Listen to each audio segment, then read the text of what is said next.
savoir qu'en France actuellement, d'abord les maladies cardiovasculaires au niveau mondial reste la première cause de mortalité. Ça n'est plus tout à fait vrai en France, où le cancer est passé juste devant. Pour ce qui est des infarctus, on considère qu'il y a à peu près 60-65 000 personnes hospitalisées pour un infarctus du myocarde en France chaque année. À ça, il faut rajouter les gens qui peuvent mourir d'un infarctus avant d'avoir atteint l'hôpital. On a des gens qui peuvent avoir une douleur d'infarctus et qui peuvent faire cet arrêt cardiaque dont je parlais tout à l'heure et qui peuvent en mourir dans les toutes premières minutes, donc on a le temps de rien faire. C'est quelque chose qui est assez difficile à chiffrer, probablement peut-être jusque 20 000 personnes par an. Donc c'est à rajouter à ces 60-65 000 personnes.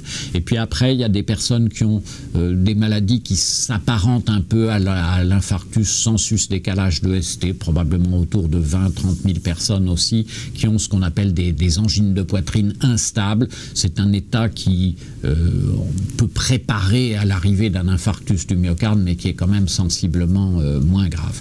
Donc ça, c'est pour la fréquence à l'heure actuelle des infarctus hospitalisés en France.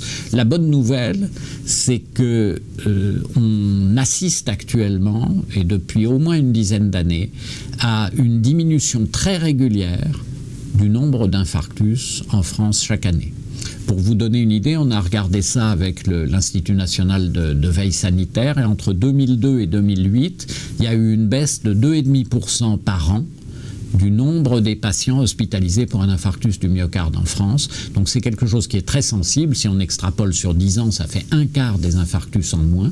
Donc c'est vraiment quelque chose qui est très important et qu'il faut attribuer bien sûr au progrès de la prévention par le traitement des facteurs de risque et des mesures de santé publique. Il y a une mesure qui a été extrêmement importante, c'est la lutte contre le tabagisme qui porte ses fruits à ce niveau-là également.